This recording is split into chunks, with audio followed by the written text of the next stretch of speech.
California is waging war on the poor with this. Now, that doesn't sound very good, does it? Waging war on the poor? I mean, shouldn't we be helping the less fortunate? Shouldn't we be helping the poor? Well, it turns out that all this help, all this meddling, all this central planning only backfires. And it's actually causing a war on the poor with these policies. So what am I talking about? Well, the more that California wants to help the poor, the more they seem to be messing things up. And we are looking at an energy war on the poor. So we can see here, my screen right here, it says, California continues to implement policies on energy, housing, and transportation that are anti-poor and anti-working class. So California, one of the biggest economies in the world. If it was a standalone country, would want to be one of the top countries in the world. Of course, the home of Hollywood, the home of Silicon Valley and all these things. But what about the poor people? And they're trying to lead on energy, housing, and transportation, but it's anti-poor. It's anti-working class. So we see here, it says, author and demographer Joel Kotkin declared that California is a great state in which to be rich. I can agree. Living in California, it is a great state. It is a beautiful state. It's very expensive. I interviewed Mike Tyson on my main channel. If you're not following my main YouTube channel, you should. Just search Mark Moss. I interviewed Mike Tyson, and we were talking about it. He lives in California also, and he said, it's expensive to live in heaven, which it is. But what about those that aren't rich? What about them? Well, it says here that the state has devolved into a state and it's being strangled by a phalanx of energy and climate regulations that are imposing huge regressive taxes on the poor and the middle class. So trying to be the leader in energy and leader in climate, it's strangulating the poor and the middle class.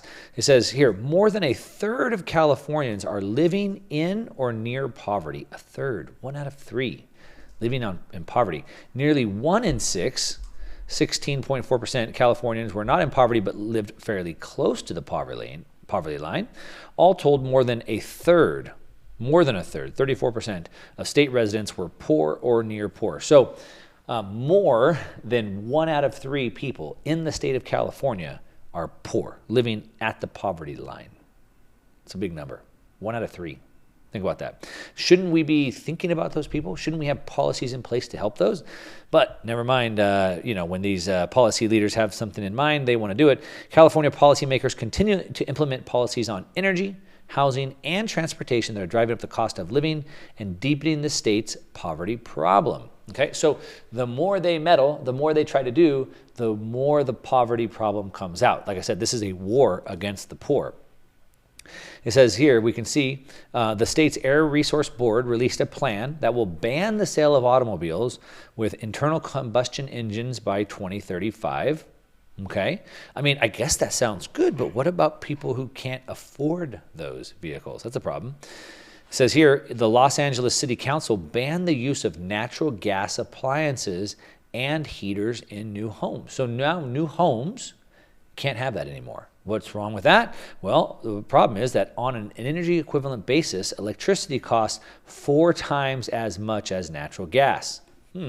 So we have a problem. 1 in 3 people are at the poverty line. They can't afford to live in the state, and we're passing a law that they're not allowed to have natural gas in the home anymore, and it costs 4 times more to have electricity.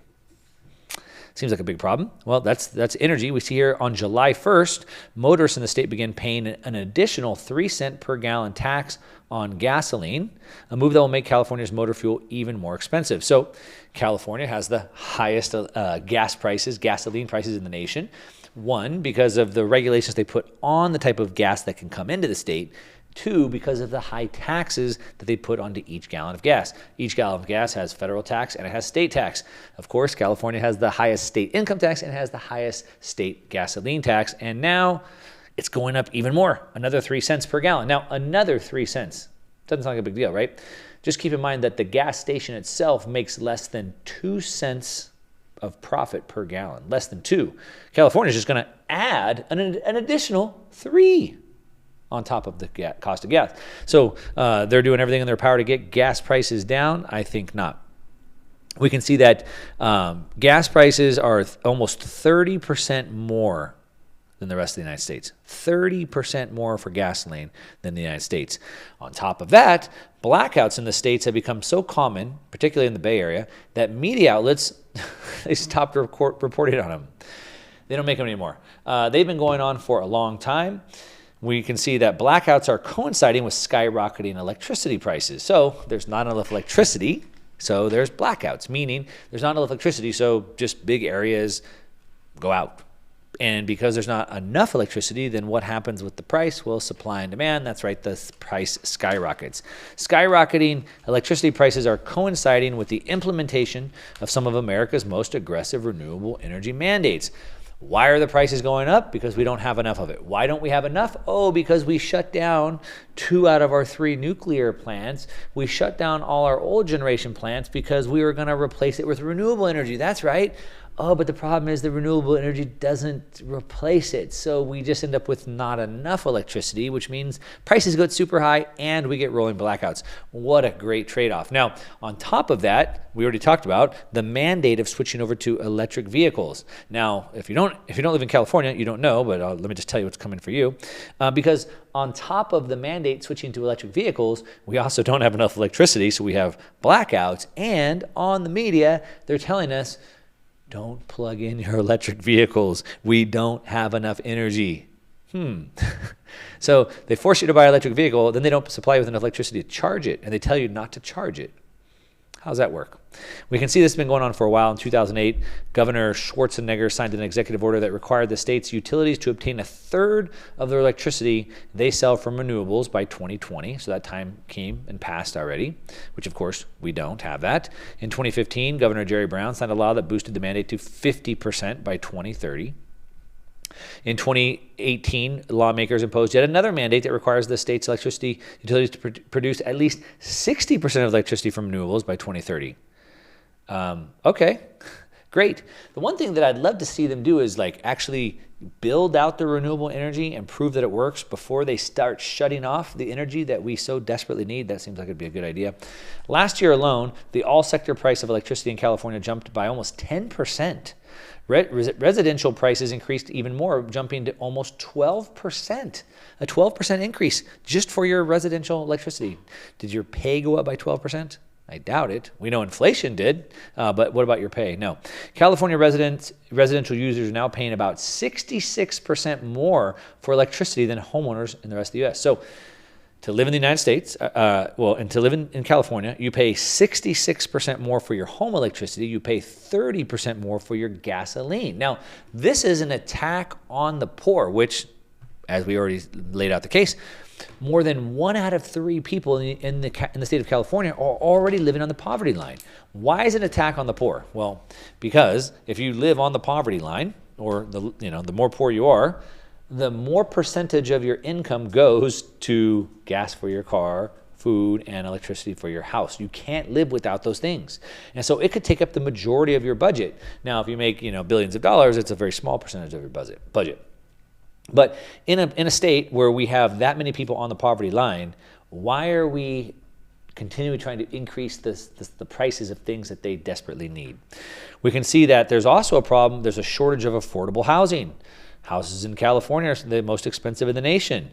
Home prices are being driven up by a myriad of mandates, including the requirement that new homes have solar panels on their roofs. So at the time we should be helping people get into houses, because houses are way too expensive in California, we keep pushing the price of the houses up. Now, I know a lot of you are waiting for this real estate crash, but how can real estate prices drop below the price to build them?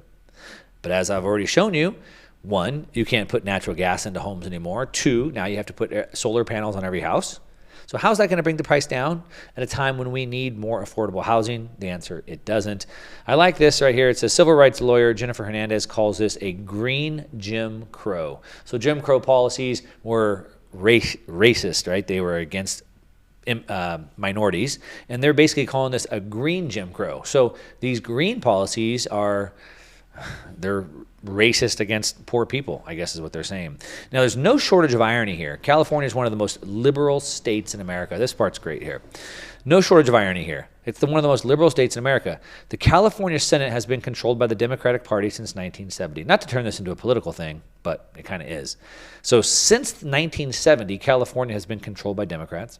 The lower house, the Assembly, has also been controlled by the Democrats since the 70s as well. So all of California is controlled by Democrats since the 70s.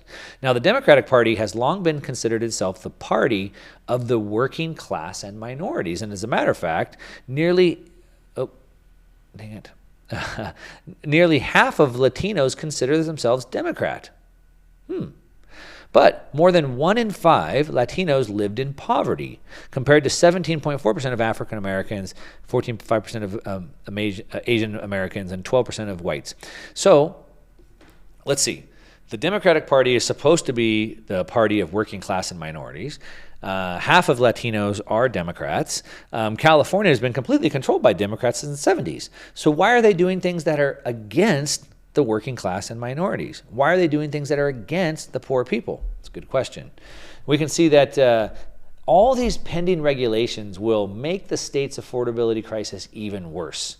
The state's decarbonization efforts, which include a ban on the sale of cars powered by internal combustion engines, begin in 2035. Also, the push for the electrification of transportation will require an installation of about 1.2 million new EV charging stations by 2030.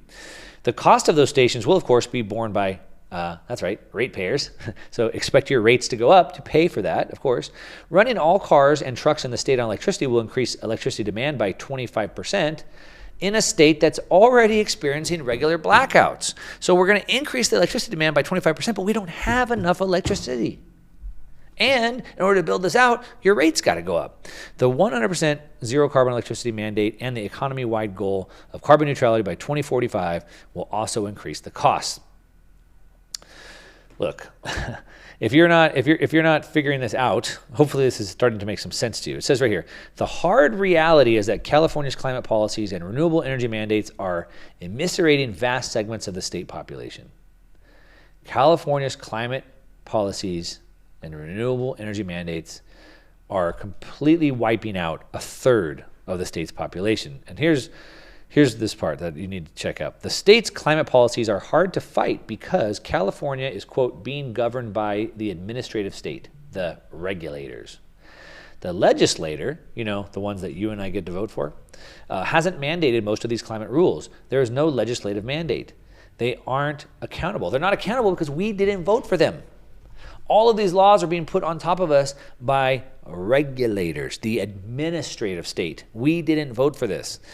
And finally, this last line, what has happened in California is a warning for the rest of the United States and the rest of the world because it's coming for you. As a matter of fact, on my main YouTube channel, Mark Moss, on this video right here, I did 2 years ago, said, warning, what's happened in California is coming to the rest of the U.S. and the world. So 2 years ago, I told you what happened in California is coming for the rest of the world. Why? Because it's policies. These policies to mandate the ending of internal combustion engine vehicles, switching to electric vehicles, getting rid of traditional electricity generation, getting rid of gas in homes, putting solar panels on roofs. All these policies are coming for the rest of the country and the rest of the world.